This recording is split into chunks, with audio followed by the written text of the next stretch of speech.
It is possible that my um, editorializing on Russia and the American police, it's not a police state yet, can be helpful in some ways. I'm from Pittsburgh. When I talk about Pittsburgh, I am, when all is said and done, talking about the Bush administration, the Jeffrey Corporation, because that is what went on there with respect to me. And I'm also going to talk about Putin in this tape.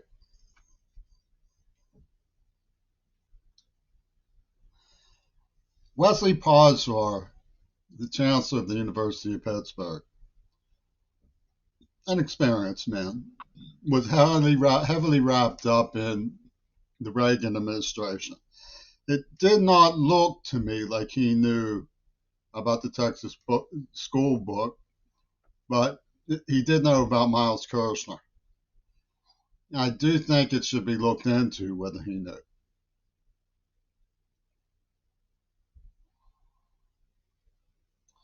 He wrote the Federal Emergency Management Agency Constitution. If the University of Pittsburgh was involved in the Kennedy assassination, it needs to be known.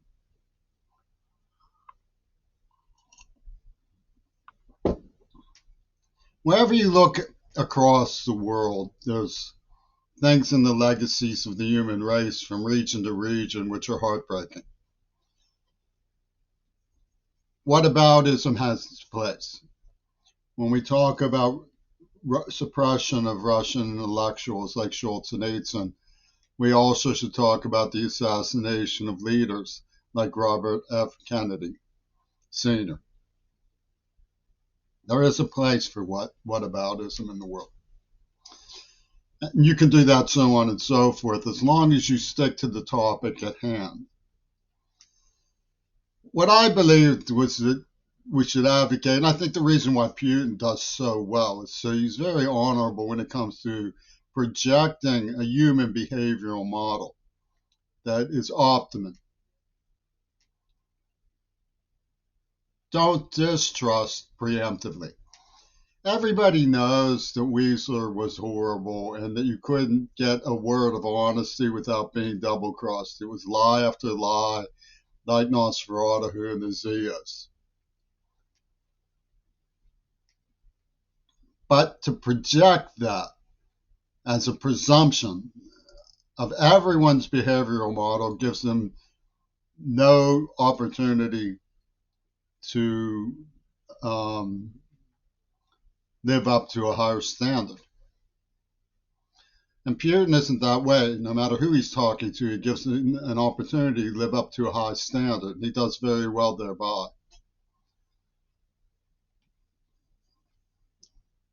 I'll talk a little bit in the course of this tape about reasons to be dissenting about Putin, but I'm not going to belabor it over and over again from the get-go because that's projecting an ideology on somebody who's, after all, on his own turf.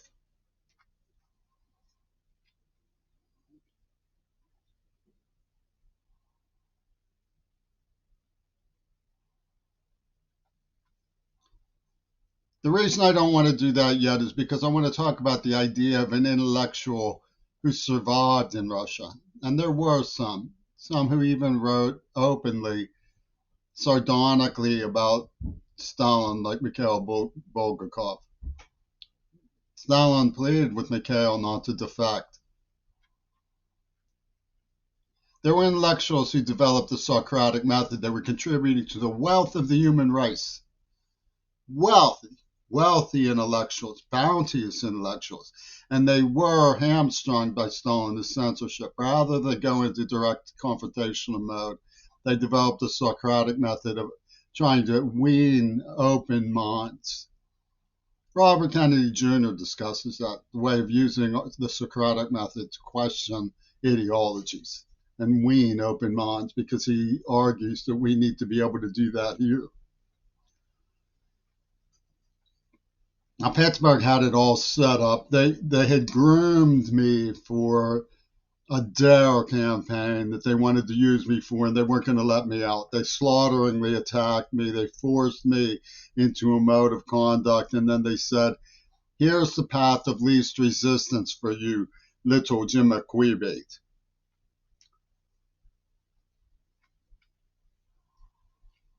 And so they said it's a laugh that he would be projecting a behavioral model.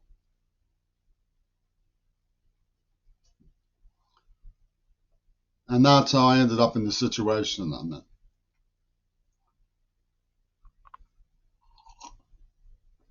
I had the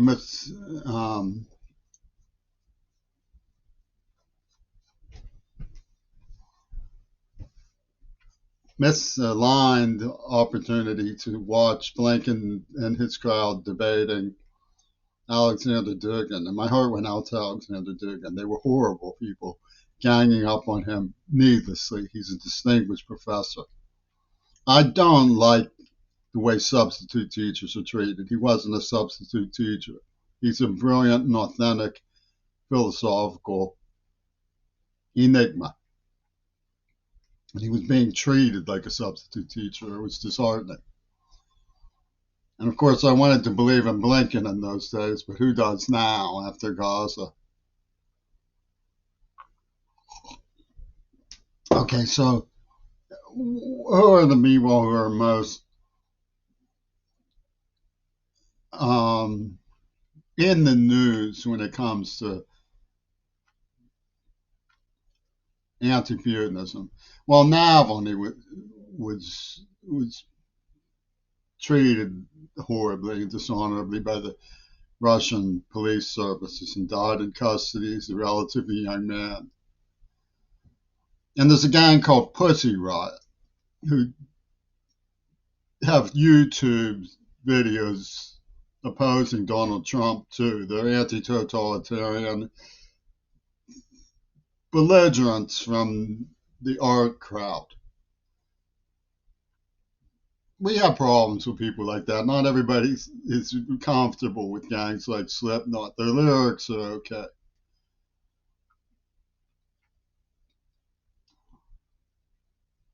When push came to shove, Pussy Riot, he were rounded up and put in prison for a couple of years. I personally think it's senseless to be that extreme. But look at George Floyd. I mean, these people were not choked to death while crying for their mothers.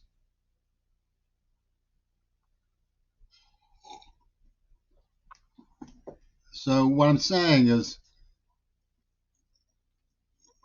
to interact in a multipolar world. Now I'm going to talk about the multipolar world. The multipolar world means interacting with others who exist reasonably, accepting their cultural differences, developing cultural exchange so that we understand each other's norms and accept one another and build tolerance and enjoy each other, God forbid.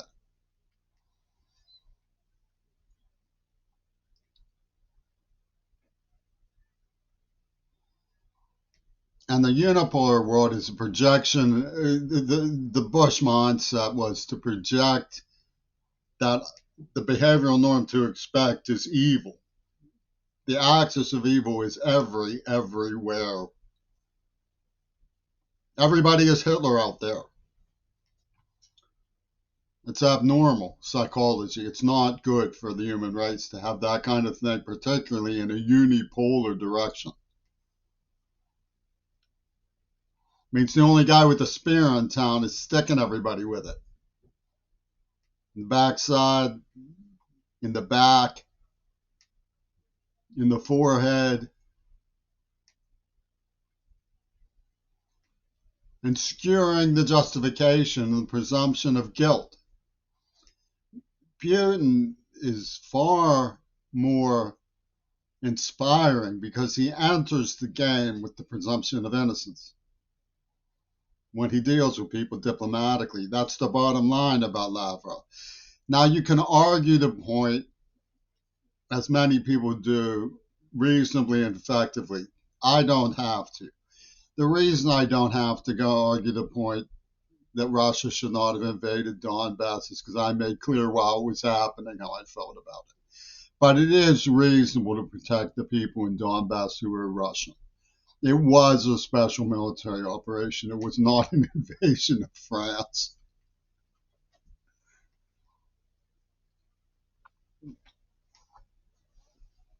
It's sad for everyone who happened. I mean, the danger of what's happening is incredibly toxic to faith. And I think of the children of Gaza who had faith. They wanted to buy Legos. They dreamed of a chance to meet their fathers back from Israeli prisons. They dreamed of becoming pharmacists, dentists, teachers. They had faith. They believed that they had a future despite the hardships. Who in the world could possibly justify what's happening and expect to be believed in when they enter a diplomatic relationship? So when Putin chides the United States, everything you say turns around and goes back at you. It's because that's true. And the unipolar mindset is projecting what they believe is necessary under the auspices of what they consider the nature of reality. So if you put aside the way I was forced to conform to Pittsburgh, number 5 station house, which led to people like Lynn Atkins saying your writing is better than you are. And ask instead what was good about that writing, what is in the place in that school of thought. Dostoevsky had seen this kind of thing too. He said, "There you stand, reproach to us all, oh, you liberal idealist. What is the human behavioral model? What is this so-called liberalism? For one thing, it's a form of diplomatic conduct that Putin practices very openly and well. He extends a familiar sentience to the person he's addressing. He presumes them to be innocent. You might say he takes liberties against innocent people. I'll be perfectly willing to give you the floor for your 15 minutes of Tower of Power. But it doesn't change the truth about Putin's diplomatic identity. And it's very difficult for any of us to conceive of a Hitler wearing that as a mask. Oliver Stone said he would make a great actor, and there are times when he puts up a front. And there's times when I think he's wrong. I think his skating repertoire, as beautiful as they are, can be a touch less saccharine at times. But the bottom line is that I don't have to argue against Putin because I love Russia. I've never made any mistake in my admiration for what they went through in World War II. I've never. People say historic trauma about the Jews. I grew up in Jewish Holocaust survivor community. I saw the abuse.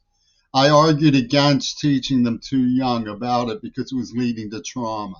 The way they treated me was unspeakable. I learned to swallow it because of what they had been through. Russia doesn't ask us to expect them to be abominable because of what Hitler did to them in World War II. It asks us to understand that they suffered affront of the Wehrmacht because they did. And they won that war for us. Stalin asked over and over and over again to intensify the Second Front, and we refused because they were stuck with it.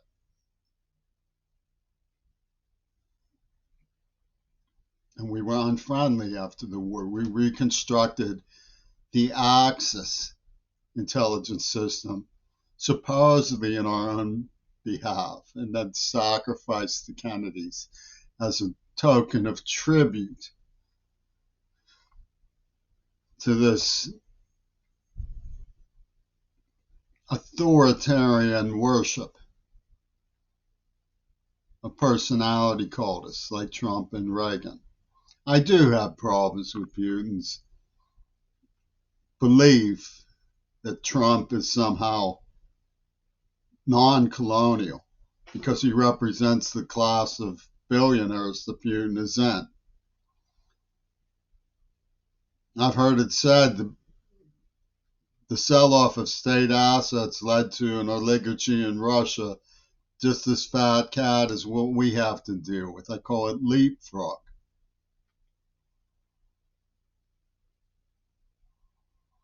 I have certainly been abused by Carnegie Mellon University. And it's reckless of them to just keep throwing in my face what they did.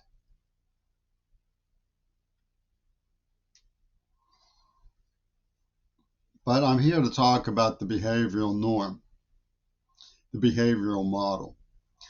My reputation was so twisted out of rhyme and reason by Miles Kirshner and Peter Sinfield that for 12, 15 years, even though people saw me every day, the administration of Seattle and Pittsburgh got away with not just doing terroristic things to me like a mouth poison. I had a tooth pulled this morning.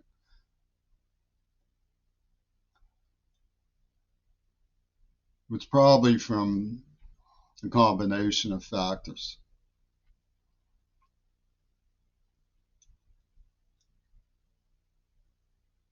But they kept me out of school for 15 years. They are still in the courts trying to decide whether my research is legitimate out of fear of the ramifications to our society if they admit that it is. And they denied that I was kept out of,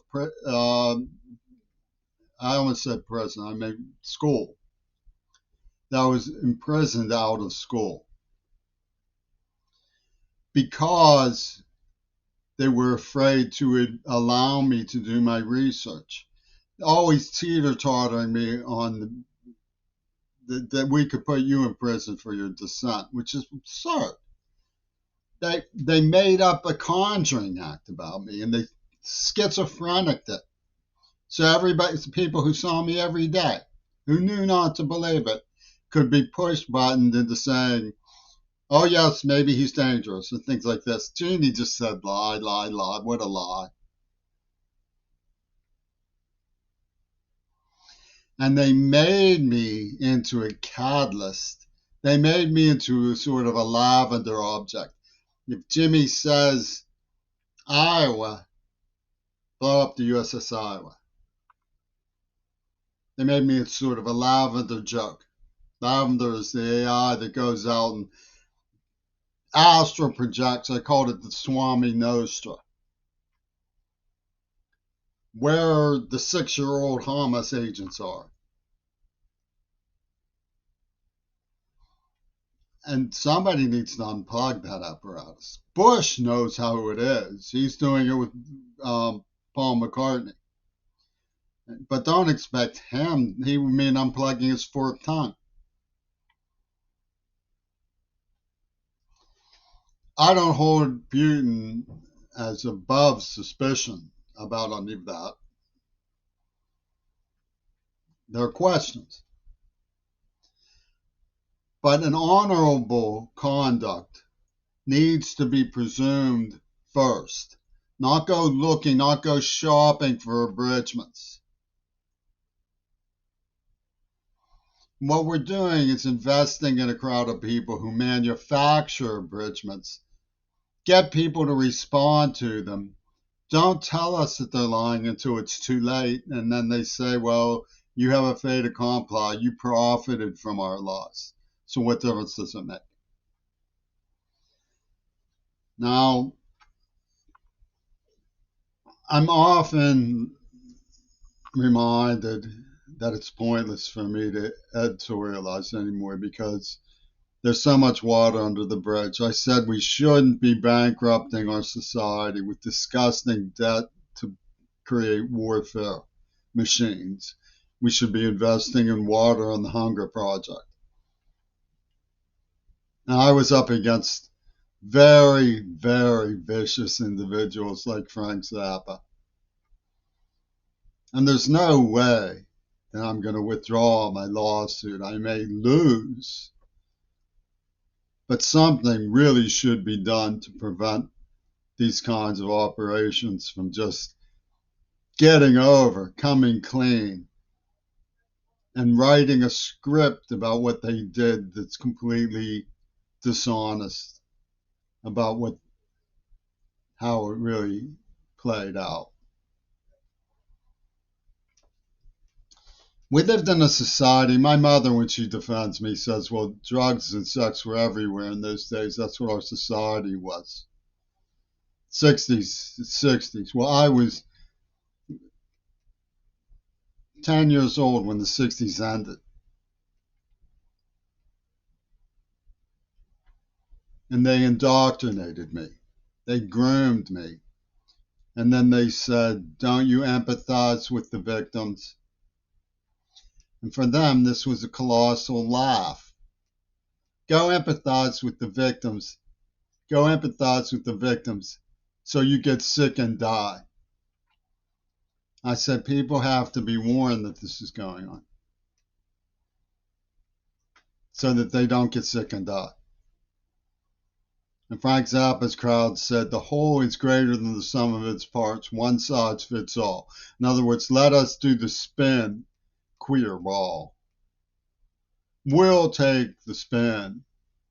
Control's there, queer ball. What are they saying? That they did it to save the planet? That's a hoot. Burn the oil fields to save the planet. Drew a line in the sand at Maduro Goto's zipper to save the planet. It's absurd and indecent to murder children as a form of ecocide and genocide and then claim it's to save the planet. I don't buy it. Saving the planet would mean enforcing the 55-mile-an-hour speed limit we once had thanks to James Carter and reading his damn book if you dare to profess to be leading the Democratic Party, the one about Palestine. Somebody should have asked Joe Biden when he was running for president, did you read Jimmy Carter's book about Palestine, Joe?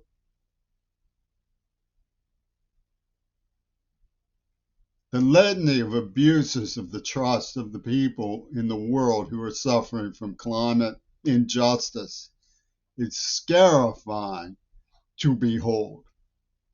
And I endorse attempts to follow things like the UN biodiversity threads on Twitter. There's a lot of good work going on every day in the Sustainable Development Goals field combating climate change. But if we can't tell people, don't drive so much, it's unhealthy for the future, we're done for no matter what we try to pull. We have to be able to tell people that. Now, I met a man who had to drive fast to make a living as a car salesman. How many people out there on the road are in that position? Not that many. People don't have to drive fast to make a living. They're choking the planet, driving up prices, and leading to oil wars. It's not a simple feedback loop of driving fast to make a living. It's more complicated than that.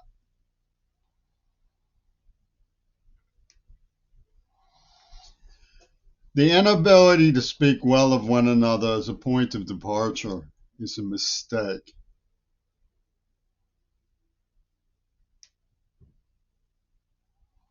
It's a mistake to abuse somebody for recreational sadism. the way the University of Pittsburgh and Peter Gabriel, secretary, the honcho Amanda Harcourt, who is the link to Putin in all of this, has repeatedly, dumbfoundingly, given the way she approached me, made clear she intends to persist with. And it's bad public relations for London to come after somebody, poison them, and torture them after saying things like, I love you, man. That's bad public relations. It may prove the degenerate ideas of the Bush administration that very bad people start off singing your tune.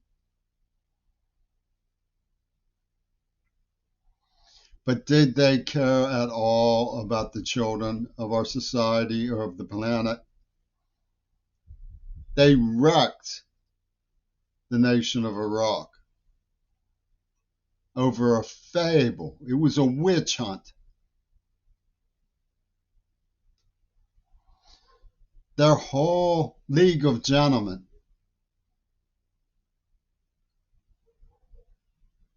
is the license to do witch hunts.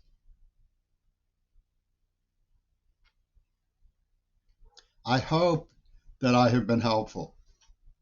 I have always wanted to be helpful, but it's very unfortunate how crafty those who have wanted only to humiliate and harm me can be in their attempt to prove themselves guilty of what they accuse others, smiling while they lie. And these were supposedly the best among us. The best among us, the finest musicians, the most talented politicians, the most far-seeing generals, the most gifted poets, the most enlightened and experienced of the left-leaning scholars.